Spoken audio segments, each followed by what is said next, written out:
Welcome, NutritionRadio.org listeners. This is Lonnie Lowery, University Nutrition Professor of over 20 years and podcast host of long-running shows like Iron Radio.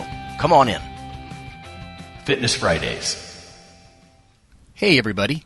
Today we're going to talk about a study that came across my desk really from the heart of the pandemic, time-wise. This is from 2021.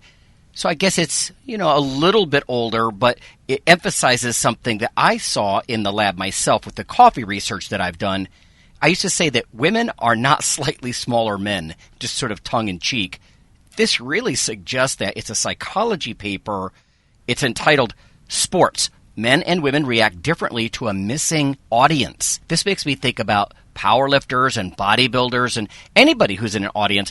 But this is more about like the endurance side of things versus more complex or skill-related tasks.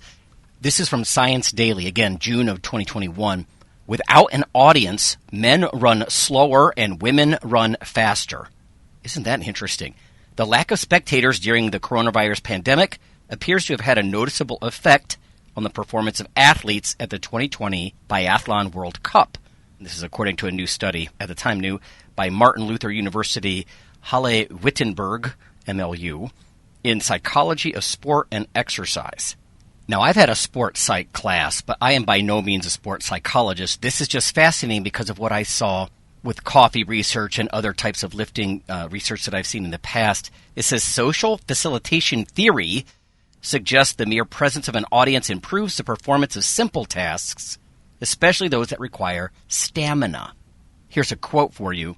The pandemic offers a unique opportunity to study an audience's influence outside of experimental conditions, says Amelie Heinrich of MLU. Now, this is something I really appreciate. You cannot beat this kind of what we call external validity, right? I know a lot of you are familiar, but internal validity is you're trying to protect your experiment from confounders, something that's going to spoil it. This is more like applicability to the quote-unquote real world. This is real world. It's not a model of it in the lab. Heinrich compared the running times and shooting successes of male and female biathletes from pre-pandemic, so like 2018, 2019, versus post or mid, if you will, pandemic in the 2020 season. The men's results were as expected. They ran faster with an audience present, but performed more poorly in shooting. Now, bear with me, I'm going to revisit this. It was the other way around for women. Now, I think this is very interesting, right? Because we're showing that something that's just endurance, push harder, the cheers of a crowd are going to drive you harder.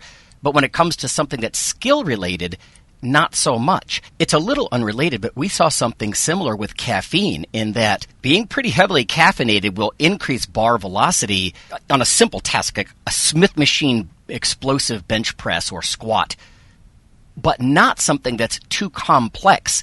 If we have somebody who didn't have weight training experience, or we're having them do some kind of task like a Wingate sprint on a bike or some type of agility drill, the caffeine doesn't always manifest in ergogenic effects and boosted performance, if that makes any sense.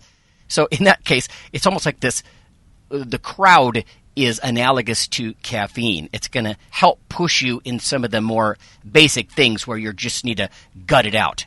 But I can see how an adrenaline surge from any source, dietary or psychological like this, might actually be a little bit too much for those fine motor skills and adjustments and that kind of thing. Anyway, this piece from Science Daily says that previous studies on the topic have been conducted with men mostly.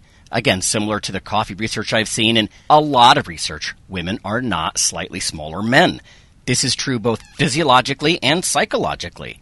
Here's another quote for you from Heinrich. It's possible that gender-specific stereotypes could be reinforced by the presence of spectators.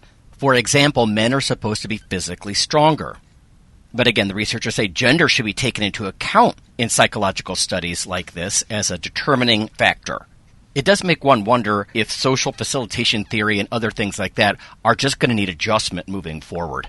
I've got to think it also matters the degree of introversion versus extroversion. I know when I would do bodybuilding competitions and be on stage, some of the crowds were pretty small. Some were up to 1,000 people or so.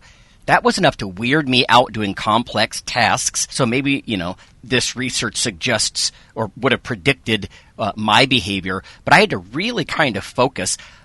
it was the introversion that I felt was making me like that. If I was totally extroverted, I would just run from one part of the stage to the other, ripping off, crab shots and double biceps poses, because that whole behavior is just less fine motor skill demanding. Not nearly as artistic in my mind, but, to each his own. I guess I'm just being sensitive to the idea that there are other behavioral components. We can't paint with such a broad brush to say all men are like this and all women are like that. Plus, I'd like to see research like this in other strength sports, for example. Yes, that's my bias, but that would be very curious. In any case, that's our brief episode, our fitness-themed episode for the day. If you have an idea, something about fitness you'd like me to talk about, you can leave a message on YouTube. In fact, I need to catch up. There's been a couple of cool comments on YouTube that I want to mention on air and address a little bit. But you could do that at Lawnman07. It's just our backup on YouTube. And as always, please leave a review on iTunes. It really helps. But thanks as always, and we'll see you next time.